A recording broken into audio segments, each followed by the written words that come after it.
Assalamu alaikum, cher ami. Depuis la création du monde, Allah a envoyé à l'humanité des prophètes, des hommes sincères, courageux et pleins de sagesse. Chacun d'eux portait un message. Appeler les gens à adorer Allah seul, à faire le bien et à éviter le mal. Certains peuples ont écouté et ont été bénis.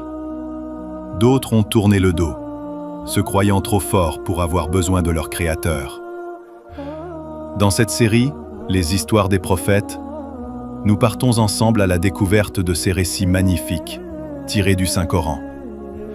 Des histoires vraies, pleines de leçons et de lumière, pour apprendre à mieux connaître Allah et à suivre le chemin des croyants. Aujourd'hui, nous allons plonger dans l'histoire d'un peuple très puissant.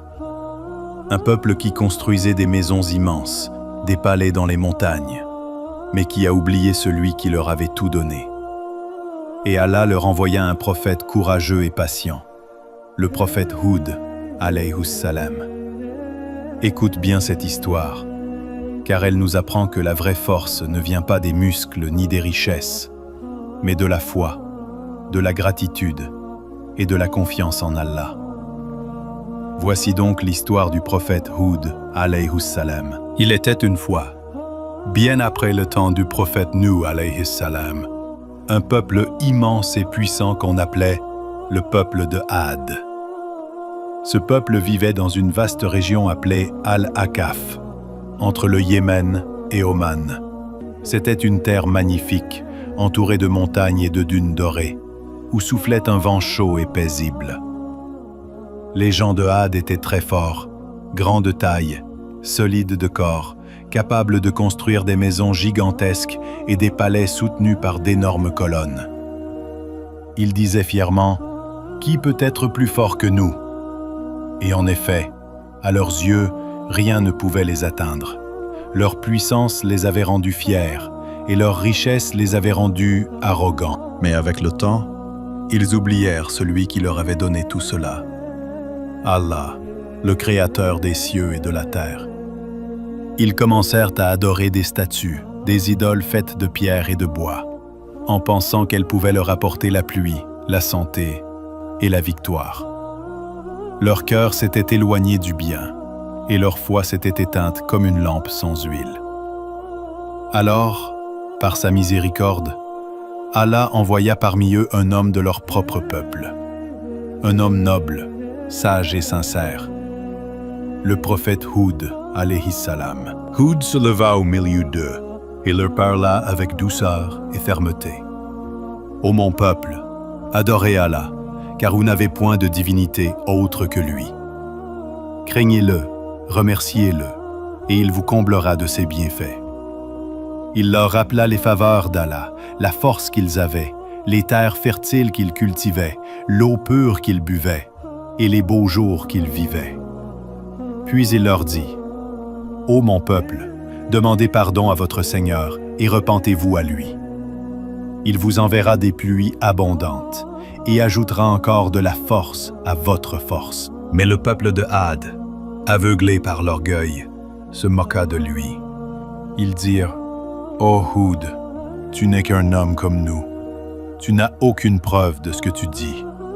Nous pensons que nos dieux t'ont rendu fou. » Et ils riaient de lui, se moquant de ses paroles et de sa foi. Houd leur répondit calmement, « Je ne suis pas fou. Je ne cherche pas de récompense auprès de vous. Ma récompense ne vient que d'Allah.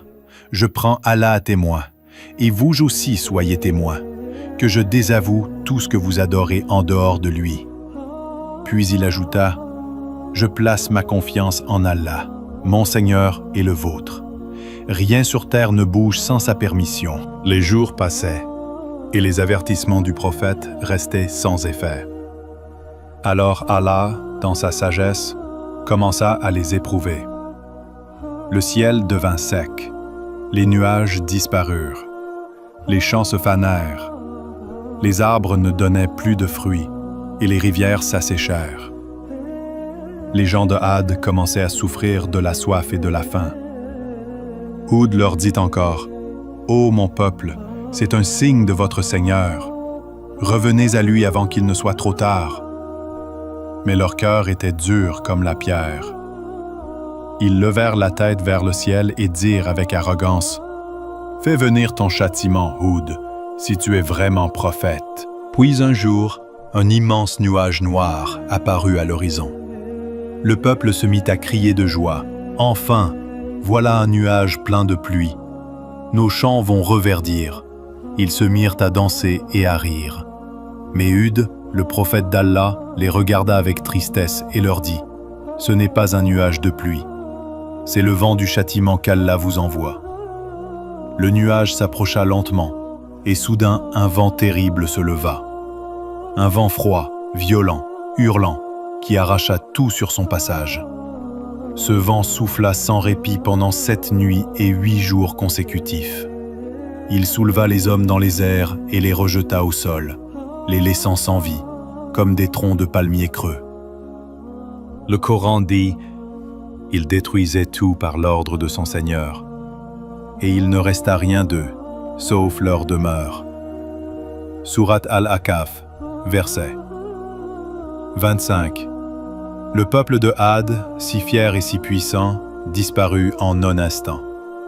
Il ne resta d'eux que le silence et la poussière. Leur gloire, leur maison, leur tour magnifique, tout fut balayé par le vent qu'ils avaient méprisé. Ainsi se termine l'histoire de ceux qui ont oublié la gratitude et la foi. Mais Allah, dans sa justice et sa miséricorde, sauva Houd et ceux qui avaient cru avec lui. Avant que le vent n'arrive, Allah les fit partir vers un endroit sûr. Ils vécurent en paix, reconnaissant d'avoir été sauvés.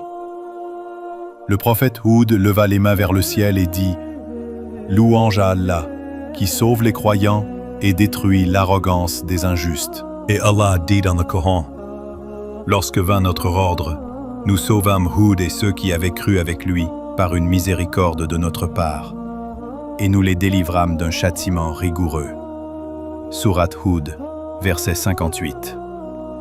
Ainsi, mes chers amis, se termine l'histoire du prophète Houd, alayhi salam. Une histoire vraie, pleine d'enseignements. Elle nous apprend que la vraie force n'est pas dans les muscles, ni dans les richesses, mais dans le cœur de celui qui croit. Que celui qui remercie Allah voit ses bienfaits augmenter, et que celui qui s'enorgueillit et oublie son Créateur finit toujours par perdre. Et voilà que le peuple de Had a rejeté les signes de son Seigneur. Ils furent donc anéantis et maudits dans la vie d'ici-bas et au jour de la résurrection. Sourate Houd, verset 60. Et c'est ainsi que le vent d'Allah emporta l'arrogance d'un peuple pour rappeler aux hommes que la foi est plus puissante que la force et que la miséricorde est plus durable que les palais de pierre. Et voilà, mes chers amis, ainsi se termine l'histoire du peuple de Had et de leur prophète, Houd, alayhi salam. Un peuple immense, riche et fort, balayé en un instant par le vent d'Allah.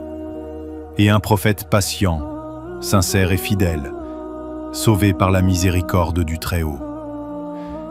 Cette histoire, racontée dans le Saint-Coran, n'est pas un simple récit ancien.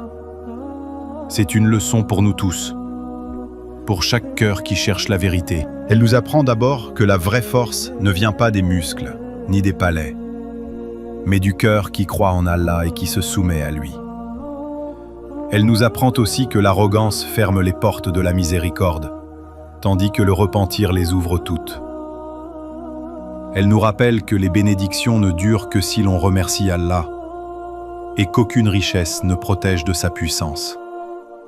Et surtout, elle nous enseigne que le prophète Houd, alayhi salam, n'a jamais perdu espoir, même quand tout le monde se moquait de lui.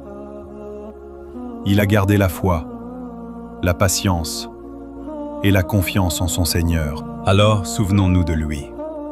Quand nous traversons des moments difficiles, quand les autres doutent de nous, ou quand la foi semble faible, pensons à Hud et à sa certitude qu'Allah ne délaisse jamais ceux qui croient en lui.